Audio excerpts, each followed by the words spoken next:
You will not believe what happens to the girl at the end. Make sure to like and subscribe so we can continue writing stories like this one. I would love to hear your thoughts in the comments below. Juniper knew the rhythm of the forest like she knew her own heartbeat. Every rustle of leaves, every snap of a twig, every hoot of an owl told her a story of survival. She was an orphan left to fend for herself amongst the towering pines of Colorado. Her parents were gone, lost to the harsh winter storms years ago. She barely remembered them now, just faded images of warmth and laughter. Now, laughter was a rare visitor. Survival was the constant companion. She lived in a small, hidden cabin built by her father long ago. It was sturdy but small, and Juniper kept it meticulously clean. Outside, she was a whirlwind of activity, a blur of motion as she checked her snares, gathered berries, and hunted small game. She had to be quick, clever, and silent. The forest was a generous provider, but only to those who respected its power. Her most reliable source of food was rabbits. She crafted snares from thin, strong vines, placing them carefully in well-worn rabbit trails. Patience was key. She would check them every morning, her heart pounding with a mix of hope and anxiety. Sometimes the snares were empty. Other times a plump rabbit would be waiting, providing her with a much-needed meal. Today, the air was crisp and cold, hinting at the coming winter. Juniper pulled her worn woolen cloak tighter around herself as she made her rounds. The sun peeked through the trees, casting long shadows that danced on the forest floor. She moved with a quiet grace, her bare feet barely making a sound on the soft earth. At the first snare, she found nothing. Disappointment flickered in her eyes, but she quickly pushed it aside. There were other snares to check. The second snare was also empty. A knot of worry tightened in her stomach. She needed to catch something soon. As she approached the third snare, she saw something different. It wasn't a rabbit. It was a man. He was tall and thin, with kind eyes and a gentle face. He was dressed in sturdy work clothes, covered in dirt and leaves. He was tangled in her snare, his foot caught fast. He wasn't struggling, though. He was just sitting there, looking at her with a calm expression. Juniper froze. She had never seen a stranger in her woods before. Her heart pounded in her chest. Was he dangerous? Would he hurt her? Would he take her away? All sorts of fearful thoughts raced through her mind. He spoke in a soft, soothing voice. "Hello there," he said. "I seem to be a bit stuck. Could you possibly help me?" His voice was gentle.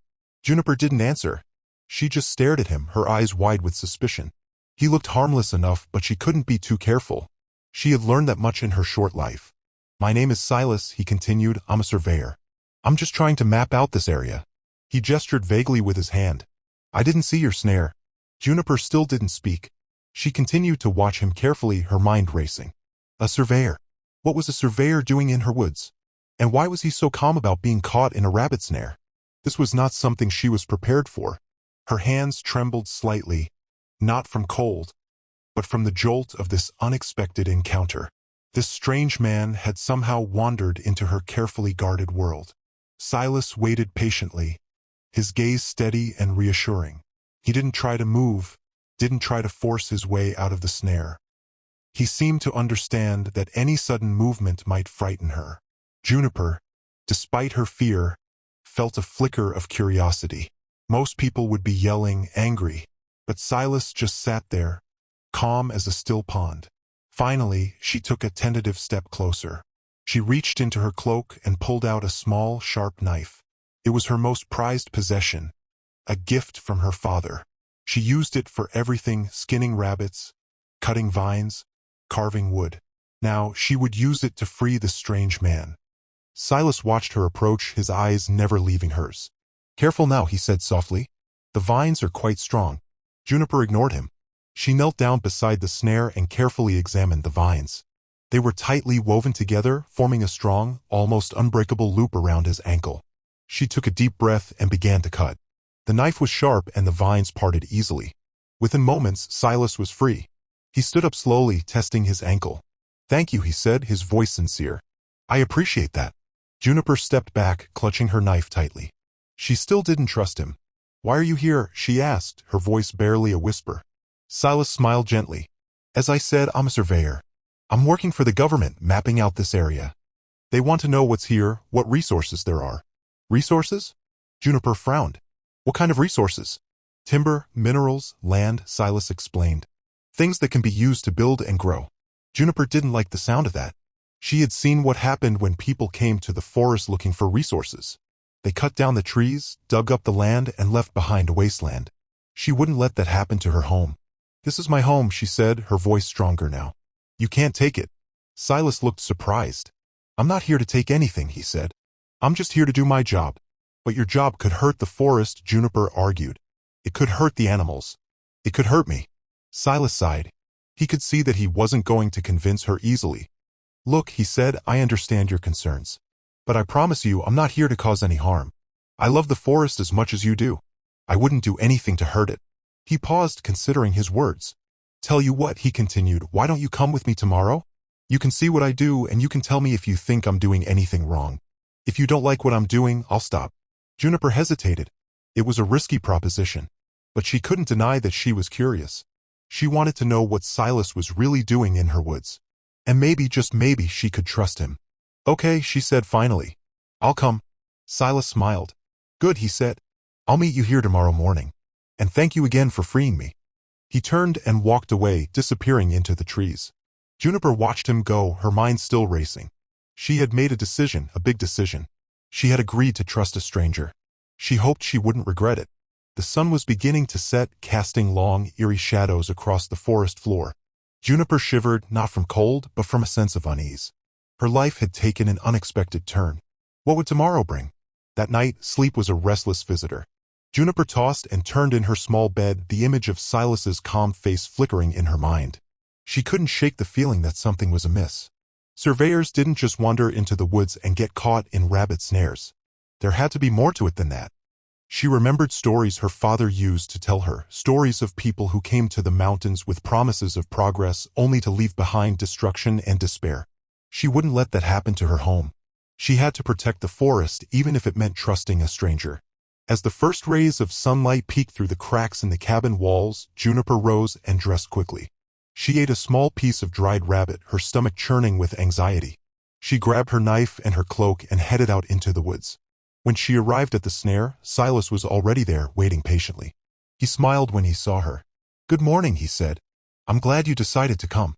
Juniper nodded, her eyes scanning the area.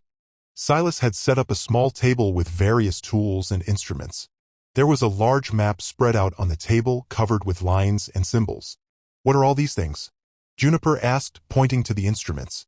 "These are surveying tools," Silas explained. "They help me measure distances and angles so I can create an accurate map of the land." He picked up a long, thin instrument with a telescope on top. "This is a theodolite. It's used to measure angles." He showed her how it worked, pointing it at a distant tree and adjusting the knobs. Juniper watched with fascination. She had never seen anything like it before.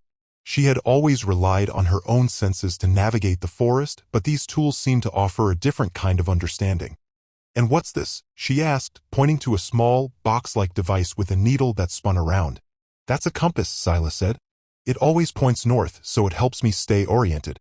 He spent the next hour explaining his work to Juniper, showing her how he used the tools and how he recorded his measurements on the map. He answered all her questions patiently, never talking down to her or treating her like a child. Juniper began to feel a little more at ease. Silas seemed genuinely interested in sharing his knowledge with her. And she had to admit his work was kind of interesting. It was like putting together a puzzle, piecing together the different parts of the forest to create a complete picture. But she still couldn't shake her suspicion. What was the real purpose of this map?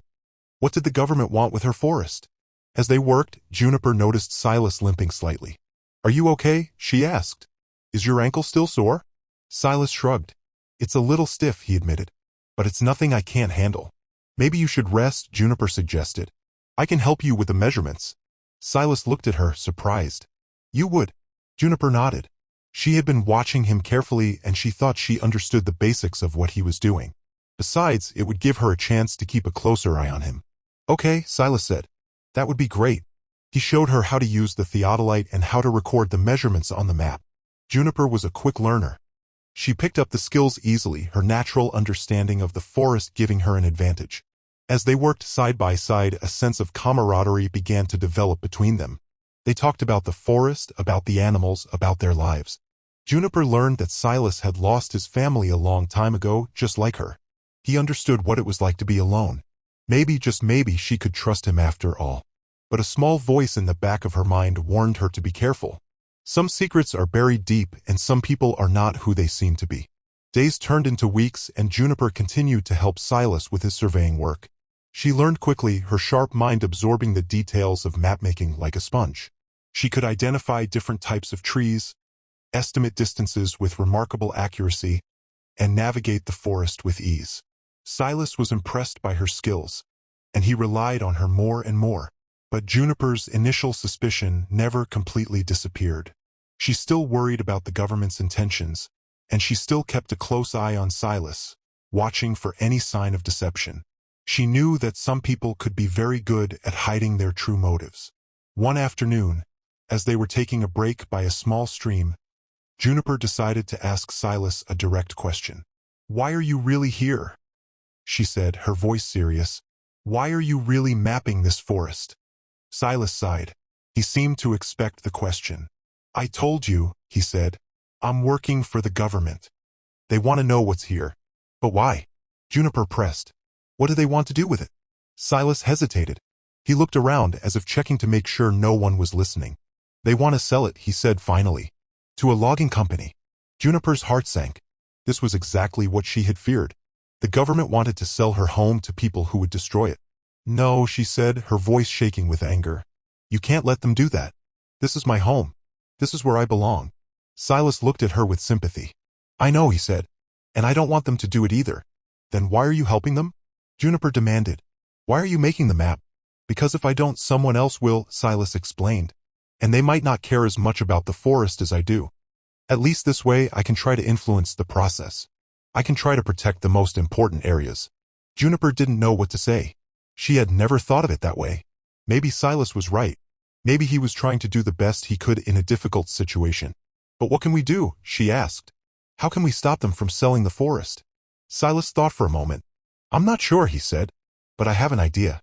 There's an old law, a land grant from many years ago. It says that anyone who can prove they've lived on this land for a certain amount of time has the right to claim it as their own." Juniper's eyes widened. "You mean I could claim the forest?" Silas nodded. "It's possible," he said, "but it would be a long shot. We would need to find proof that you've lived here for the required amount of time, and we would need to fight the government in court. But it's worth a try," Juniper said, her voice filled with determination. "I'm not going to let them take my home without a fight." Silas smiled. "I'm with you," he said. "We'll do whatever it takes to protect this forest."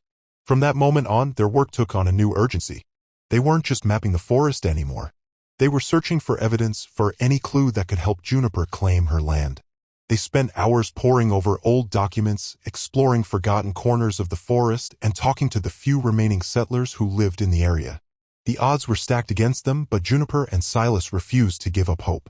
They knew that the fate of the forest and their own futures depended on it.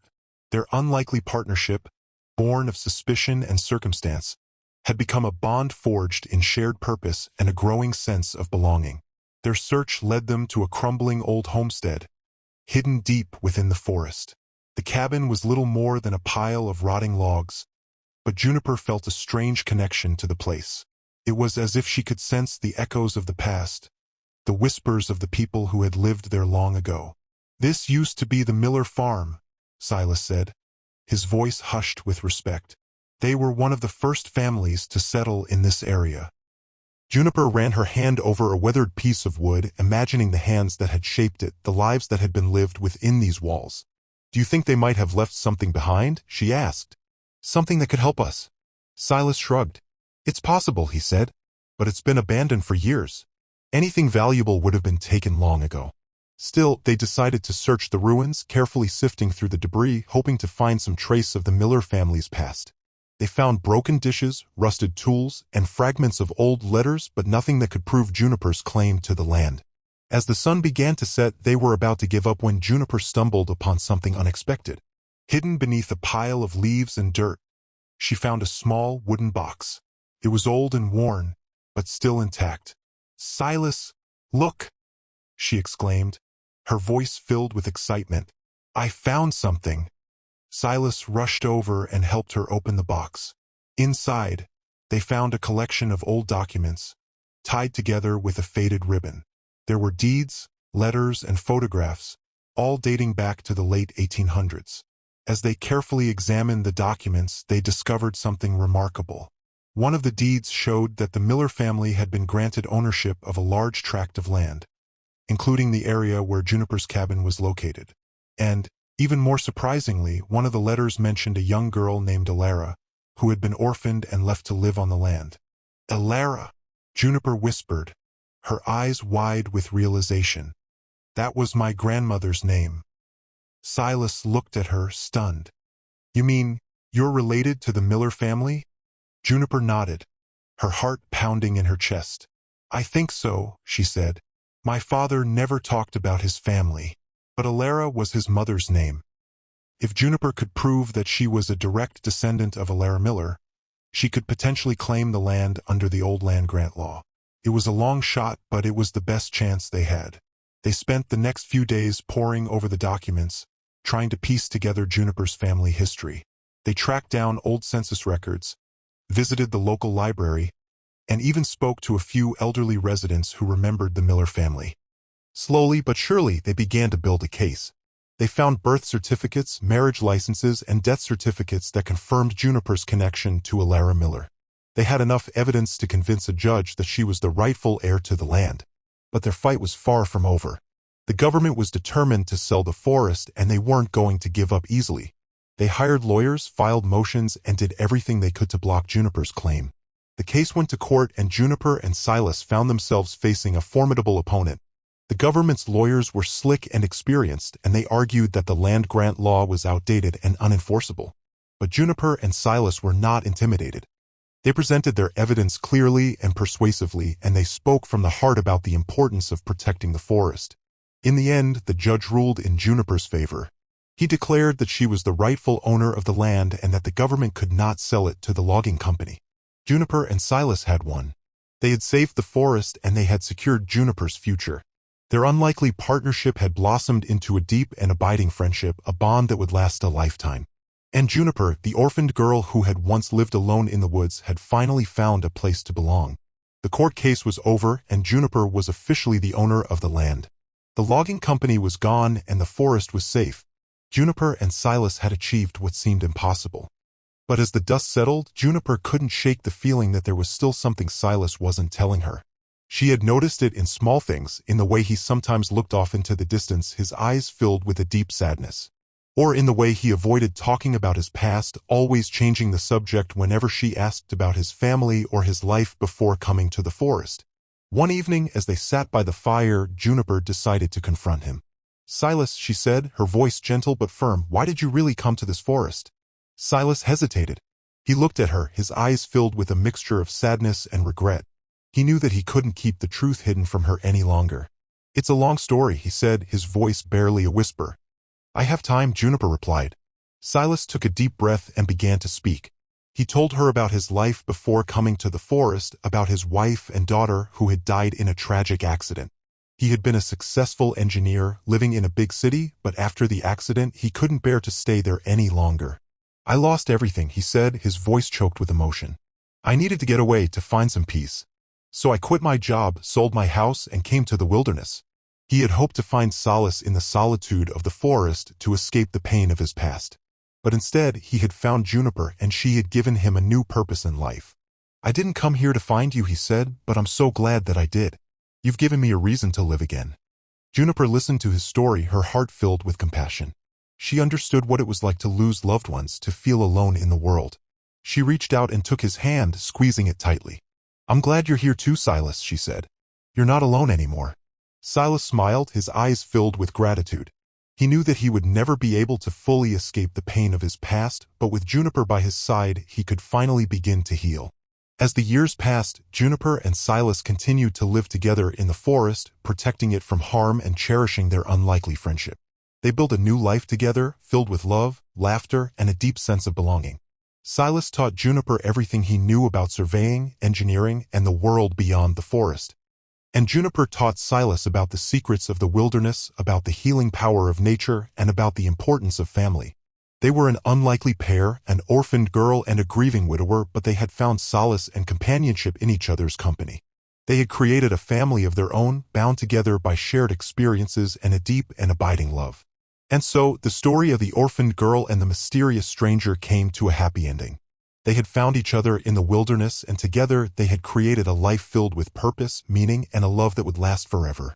The forest, once a symbol of Juniper's loneliness, had become a sanctuary, a place where she and Silas had found healing, belonging, and a future brighter than either could have ever imagined. Juniper and Silas lived peacefully in the forest for many years. They watched the seasons change, the animals come and go, and the trees grow tall and strong. They were content with their simple life, grateful for the love and companionship they had found. But their peace was shattered one day when a stranger arrived at their cabin. He was a tall, imposing man, dressed in expensive clothes. He introduced himself as Mr. Harding, a wealthy landowner who owned a large tract of land adjacent to Juniper's property. "I'm here to make you an offer," Mr. Harding said, his voice cold and calculating. "I want to buy your land." Juniper and Silas exchanged a worried glance. They knew that Mr. Harding was a ruthless businessman who would stop at nothing to get what he wanted. "This land is not for sale," Juniper said, her voice firm. "This is my home." Mr. Harding smiled condescendingly. "Everyone has a price," he said. "I'm willing to pay you a very generous sum of money for this property. More money than you've ever seen in your life." "Money is not important to us," Silas replied. "We value our freedom and our peace of mind. We don't want to sell." Mr. Harding's smile disappeared. "You don't understand," he said, his voice turning menacing. "I'm going to get this land, one way or another. If you don't sell it to me willingly, I'll find a way to take it from you." He paused, his eyes scanning the cabin and the surrounding forest. "This land is valuable," he continued. "It's rich in timber and minerals. I can make a lot of money from it." Juniper and Silas knew that Mr. Harding was not bluffing. He was a powerful man with the resources to make their lives very difficult. "We won't let you destroy this forest," Juniper said, her voice trembling with anger. "We'll fight you every step of the way." Mr. Harding laughed. "You're just a couple of country bumpkins," he said. "You don't stand a chance against me." He turned and walked away, leaving Juniper and Silas standing there, filled with fear and uncertainty. They knew that Mr. Harding was a serious threat, and they had to find a way to protect their home. "What are we going to do?" Juniper asked, her voice filled with despair. "We're not going to give up," Silas replied, his voice filled with determination. "We'll find a way to fight back." They spent the next few days discussing their options, trying to come up with a plan to defend their home. They knew that they couldn't fight Mr. Harding on their own. He had too much money and too much power. They needed to find a way to level the playing field. "We need to find something he wants," Silas said, pacing back and forth in the cabin. "Something that we can use as leverage." Juniper thought for a moment. "What about the old maps?" she said. "The ones you made when you were surveying the forest. Do they show anything valuable?" Silas stopped pacing and looked at her, his eyes widening with realization. "You're right," he exclaimed. "There's something on those maps that Mr. Harding would kill for." He rushed over to his surveying equipment and began to rummage through his notes. He pulled out a large map covered with lines and symbols. "This map shows the location of a hidden spring," Silas explained. "It's a source of pure, clean water that flows year-round. Mr. Harding has been trying to find it for years. He wants to use it to supply his logging operations." Juniper's eyes lit up. "So we can use the map to bargain with him," she said. "We can offer to show him the spring if he agrees to leave us alone." Silas shook his head. "It's not that simple," he said. "Mr. Harding is not a man of his word. He would probably take the map and then double-cross us." "Then what can we do?" Juniper asked, her voice filled with frustration. "We can use the map to protect ourselves," Silas replied. "I know a legal loophole that could prevent Mr. Harding from claiming our land."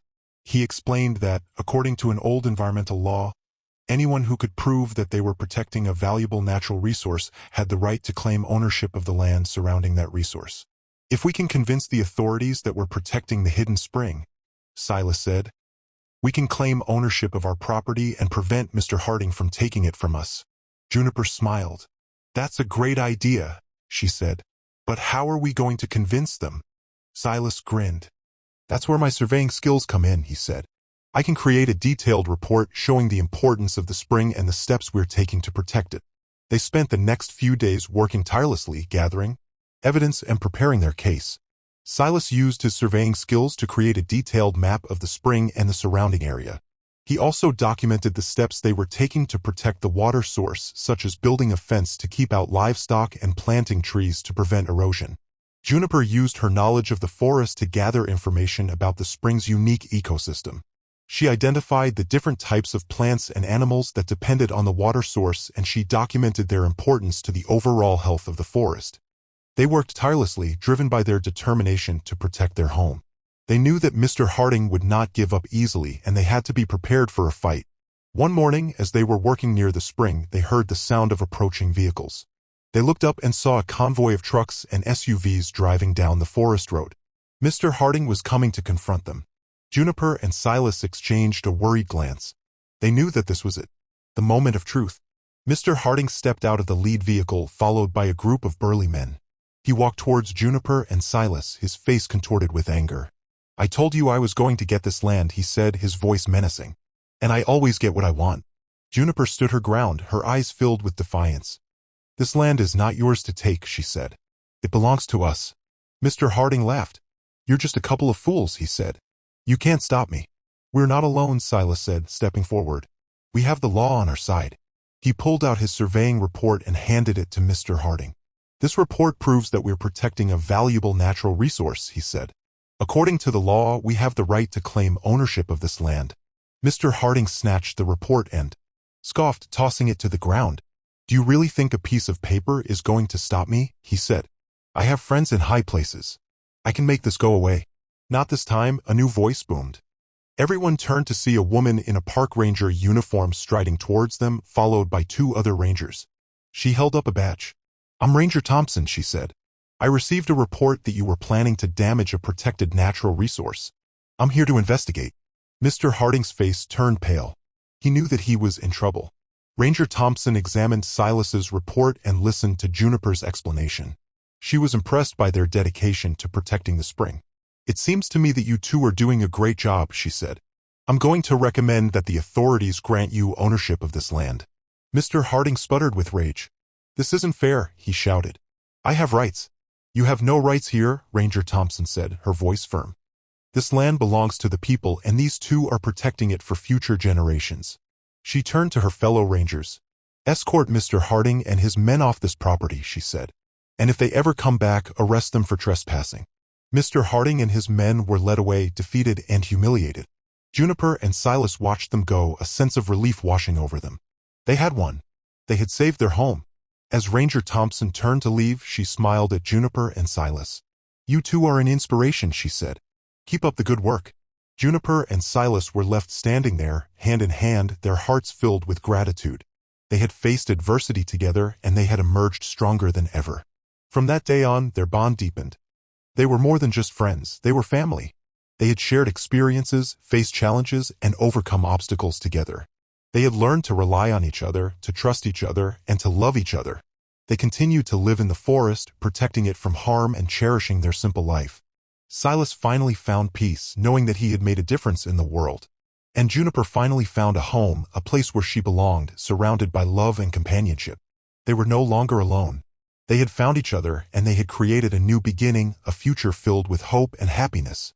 They planted a garden, raised animals, and lived off the land. Children from the nearby town would come to visit, eager to learn about the forest and hear their stories. Juniper and Silas shared their knowledge and wisdom, inspiring a new generation to appreciate the beauty and importance of nature. And as the years passed, they became legends, whispered about in the surrounding communities, as the protectors of the forest, the guardians of the spring, and the symbols of hope and resilience. Years later, as Juniper sat on the porch of her cabin, watching the sunset paint the sky with vibrant colors, she reflected on her life and how it had changed since that fateful day when she met Silas. She remembered the fear and suspicion she had felt when she first saw him, the tall, mysterious stranger caught in her rabbit snare. She could never have imagined that he would become her best friend, her mentor, and her family. She thought about all the challenges they had faced together, the obstacles they had overcome, and the love they had shared. She realized that sometimes the greatest treasures are found in the most unexpected places. She looked at Silas, who was sitting beside her, his face etched with the wisdom of years. He had found peace in the forest, a solace that he had never thought possible. He had learned to laugh again, to love again, and to embrace life with open arms.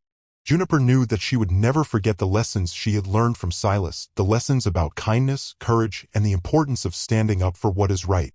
He had taught her how to read maps, how to survey the land, and how to protect the environment. But more importantly, he had taught her how to love, how to trust, and how to believe in herself. She smiled, her heart filled with gratitude. She had come a long way from the orphaned girl who had once lived alone in the woods. She had found a home, a family, and a purpose in life. And it all started with a rabbit snare and a mysterious stranger. As the stars began to twinkle in the night sky, Juniper reached out and took Silas's hand.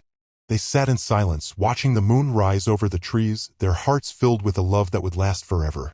Juniper knew that their journey was not over. There would be more challenges to face, more obstacles to overcome. But she was no longer afraid. She had Silas by her side, and together they could.